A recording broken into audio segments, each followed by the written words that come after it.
Aerial footage shows debris on the railroad tracks at the plane crash scene in Boca Raton, Florida earlier on Friday. According to Associated Press, 3 people were killed and 1 was injured when a small plane crashed Friday morning in South Florida near a major interstate highway and pushed a car onto railroad tracks, officials said. Boca Raton Fire Rescue Assistant Chief Michael LaSalle said the plane crash that killed all 3 people on board emitted a fireball when it hit the ground, injuring a person in a nearby car. LaSalle said several roads near the Boca Raton airport will remain closed near Interstate 95. Fire officials told the South Florida Sun-Sentinel that the aircraft appeared to have pushed a car onto the railroad tracks, leading to the track's closure. The Federal Aviation Administration identified the plane as a Cessna 310 with 3 people on board. It went down about 10:20 a.m. after departing from Boca Raton Airport bound for Tallahassee, the FAA said in an email. The FAA and the National Transportation Safety Board are investigating, with the NTSB leading the probe.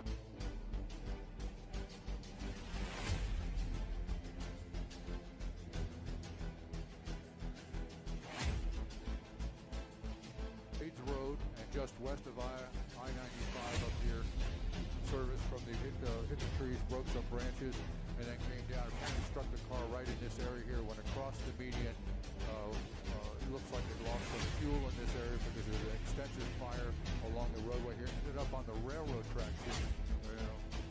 Parts and parts. Here was closed.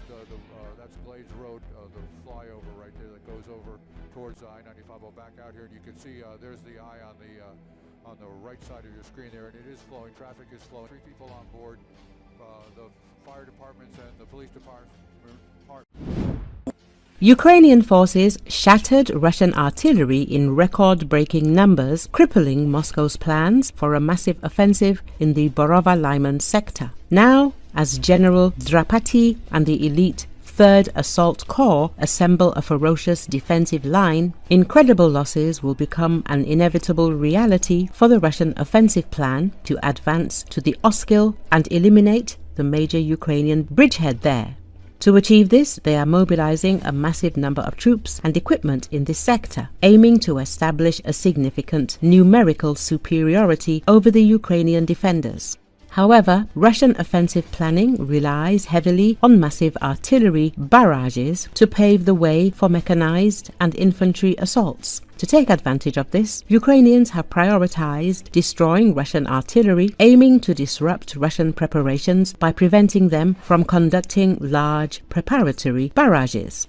To reduce the risk of Ukrainian counter-battery fire and destruction by FPV drones and heavy-lift octocopters, Russian artillery is positioned 12 to 15 kilometers behind the front lines. However, concealment remains difficult even in these rear areas, as the mostly towed artillery guns are constrained to emplacements with heavy concealment, such as the forest strips along the Krasna River, according to Euromaidan Press.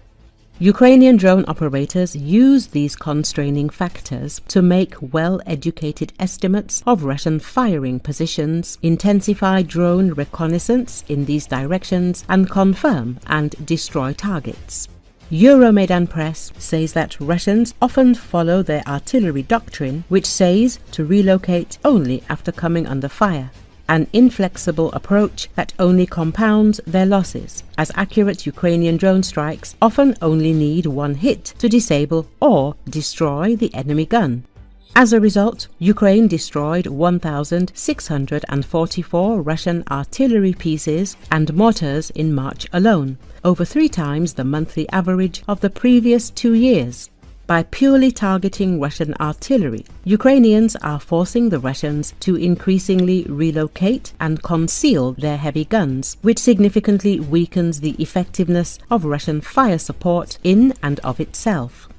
The sharp rise in Ukrainian combat effectiveness along the Eastern Front is closely tied to General Mikhailo Drapati's appointment as commander of the Khortytsia Operational Strategic Group, which encompasses all of Kharkiv, Luhansk and Donetsk oblasts, according to Euromaidan Press.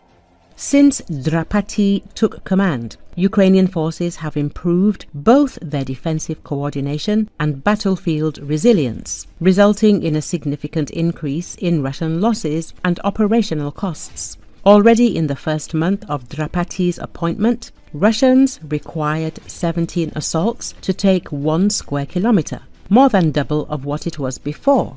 By March, it soared to 36 attacks per square kilometer, highlighting that any surge in Russian offensive action this summer will likely result in an even higher attrition rate for Russian forces.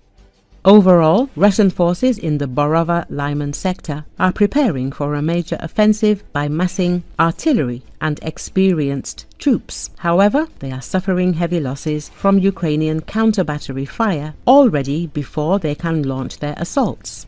Given the persistent attrition of Russian artillery and the surge of new recruits into the 3rd Assault Corps, Russians are likely to encounter great difficulties in breaching Ukrainian defenses once they decide to launch their summer offensive.